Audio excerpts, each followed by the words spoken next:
So what is news? How do I write a good news story? Let's spend just a few minutes to get some basic tips. First of all, and I'll start with a picture, this is news. This is snow outside my window. It's exciting. We like snow in England as long as it doesn't disrupt our travel. And so I stick a picture on Facebook and people say, hey, it's snowing in Watford.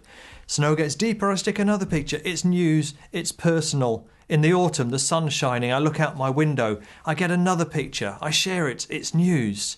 And in a sense, news, whatever way you put it, is about sharing a picture.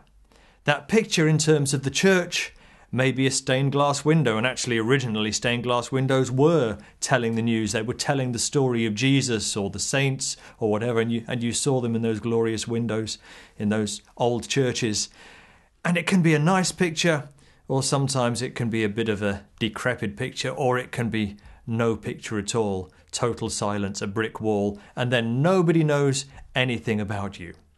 So it's important as a church to get our story out there in the public domain, even to share our story together as fellow Christians so that we can encourage each other.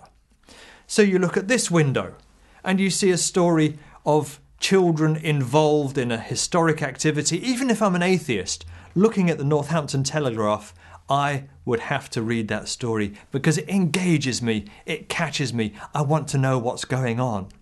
Or we may be fundraising. We can go knocking on the doors, collecting for ADRA, but if we get a story in the paper that just gives some human interest to it, the story comes so much more alive and people are more likely to give. Even responding on a letters column in a newspaper, that's news. It does something that helps raise our profile. And there are lots of those kind of stories that are out there or that you could be writing. So, how do we go about writing a news story? First of all, news is something that people don't know. They want to find out about it. It's something that's just happened. It's not known, it's interesting, and it affects other people. Then, very important, news has got a sell-by date. What happened to you 3 weeks ago, certainly what happened to you 3 months ago, is not news. It's history. It may be interesting, it may be exciting, but it's not news. People send me news stories that they want me to publish in BUC News that happened 2 months ago. It's not going to happen. Particularly electronic news, it's instant, it's up to date. If something happened in your church on the Saturday, then make sure I've got it by Monday. Or at very latest by Wednesday, which is my cut-off deadline. And that way you are more likely to get your story published. News affects people, and it's usually many people. If it's just a local, little, simple thing, then maybe it's not worthy of publishing. But if it's got a bigger picture, make sure that you send it. News should be interesting. I'm not interested that you had a sermon last Sabbath and the opening hymn was 100 and the scripture reading was Matthew 28 and the pastor had a PhD. I don't care. But if the pastor said something controversial, something important, something different, if somebody made a massive commitment at the end of it because it made a difference in their lives, then suddenly the routine becomes interesting and maybe it's worth reporting. When I read a story, I should say, I didn't know that. Or it should call me to action. Because this has happened, I now need to do that. Things are going to be different now. Things are going to give me hope. Things are going to encourage me. The other important thing before you sit down to write your story is know who your audience is. Have a picture of them in mind. The Apostle Paul did that. When he preached in Athens, he preached in a different style than when he was teaching in the synagogue because he knew it was a different audience. So work out, are you writing for an Adventist, for a non-Adventist, maybe for an ex-Adventist? Are you writing locally? Are you writing for a national magazine or paper or even internationally? And that's going to affect the kind of language you use and the picture, the kind of style of writing that you're going to do. Writing for my local paper is very different to writing for the Union paper, for the Adventist paper. Different audience. Okay, now this is the centre of it. Journalists like truth. You may not think that's true, but just bear with me for a second. They like things that are topical. For instance, the end of the world is coming. The Mayan calendar has been predicted. The world's going to end on this date. That's topical. But to get your story published in a local paper or a national paper, it also needs to be relevant. So what have Adventists got to say about this? Adventist pastor predicts that the world is not going to end next Saturday because he studied his Bible. He's taken a national story, he's made it relevant. A massive tsunami hits Southeast Asia. Burma is devastated. But ADRA sends somebody from England who's out there 24 hours later. A big international story, it's topical. We take an ADRA representative, we make it relevant. And the more locally you can make it relevant, the better. For instance, we did send an ADRA consultant out to Burma immediately after the devastating events there. But we personalised it for the local paper. We sent something to the Watford Observer. Local charity worker heads for Burma. In Bracknell, where the charity worker lived, we said local boy going there. His home church was Leamington Spa. Leamington Spa wrote into their paper and personalised it for there. His girlfriend lived in Middlesbrough, and in Middlesbrough a report appeared in the paper that says lonely girlfriend worried about boyfriend in Burma. And that way it made something topical and relevant and got an Adventist presence into the story. It needs to be unusual, put a little twist on it. And Adventists do unusual things. When the papers are full of gun and knife crime, here we have Adventist young people marching for peace. Here we have Adventist young people that go out and do things for ADRA or spend a year abroad. Papers also like trouble. And, of course, as Adventists, we never have any trouble. But if it should occur, even that can be newsworthy and worth reporting. Your church burns down. When this union office burnt down, it was trouble, big trouble. But the stories in the paper turned it round to good news. And we got a very positive response in the Watford Observer. High Wycombe had a fire in their church. Vandals put a wheelie bin up at the back and set it on fire. We got a report in the local paper that instead of being trouble and bad news was the church members stood in the car park and prayed for the youth that had vandalised their church the night before. They said, when this church reopens, we want to set up mentoring programs. And so bad news, trouble can also be good news. People like human interest. If your church is doing something that's different, if you've got a young man that's been baptised that was in a gang beforehand, that's human interest.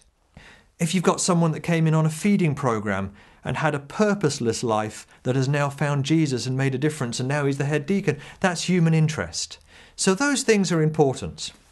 The next really significant thing is you write your news story totally differently than you write an essay. At school you were taught to write your essay.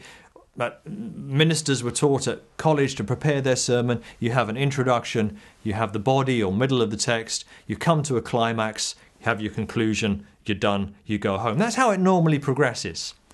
But for news writing, you start with the climax.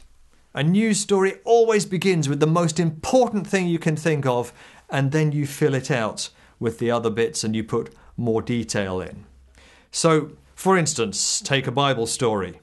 It could be like this. The traditional way would be a baby was born in Bethlehem. Then you have the body of the story, and you've got it all the way through the Gospels there. Finally, you come to the climax. He rose from the dead. And then you get the Gospel Commission. End of story. Not if you're a journalist. The journalist will say, a man rose from the dead Sunday after being crucified 3 days ago, giving strong credence to his claim of being the Messiah. Most important sentence first. It's caught your attention, and that's the important thing for a newspaper, messenger, BUC News or anything else. I've got to catch the reader's attention in just a few seconds or they've gone on to the next story. So writing your story then, put the most important thing first, and then the 5 little rules of journalism: who, what, where, why and when. Get all of those in your first 2 sentences, your first paragraph. And then you can write all the rest of the detail of the story, but keep it short, keep it in short paragraphs, and make sure when you go back and read it afterwards, who, what, where, why, and when has all been answered. It's what journalists in a sense call the inverted pyramid structure. You start with the important thing at the top, you then answer your significant questions, and then you can fill it out later than that. Okay, most important at the top, here's an example. Edmonton Youth and Teens Tent Campaign. Here's a story I was sent in.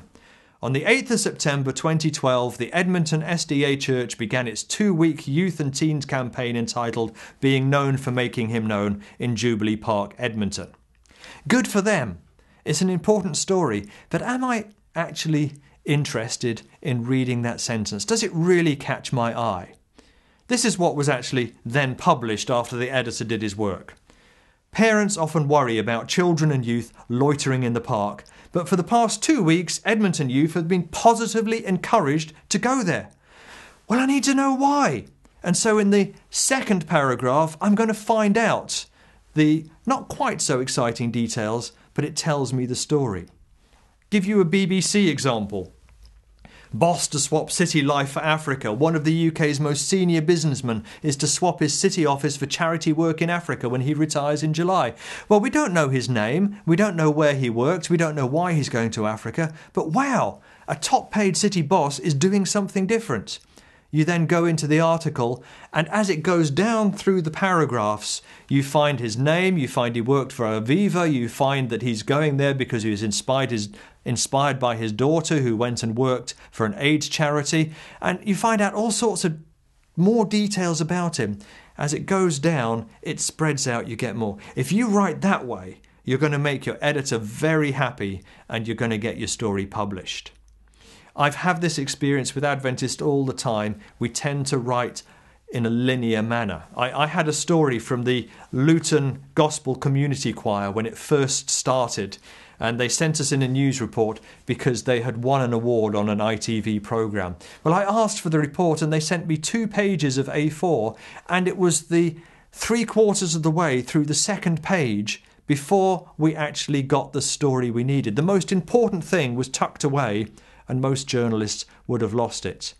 The story that comes out, a Seventh-day Adventist Church choir originally launched to bring in members from the community to perform an annual concert, has found surprising success, and then it goes on. We put the important things at the top. It's won the award. Okay. Write your news. Emphasize, is it interesting to people outside my congregation? Is it different to the norm? Report your baptisms. It's important. We want to hear about baptisms. But what's special about it? It's not the 7 precious souls that have been led into the watery grave. We don't need the Adventist jargon, but we want to know about the young person whose life has been changed. We want to know about the elderly saint who's lived a lonely life and suddenly found fellowship in the church. Find the thing that's different and then report that. So don't send us stories on anything and everything. Focus in on the important. Avoid church jargon. Think like a non-Adventist. Would my next door neighbour understand what I am saying? And if they understand it, I'll understand it, other Adventists will understand it, the world will understand it, and you will send a story that people will want to read. And then finally, if you can, if possible, send a good quality photograph that illustrates the story. You put your writing in, you put your picture together, I'll want to read it.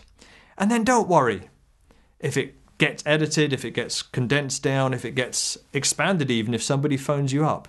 Just write the story, get it in, give it a try, and we look forward to your reports.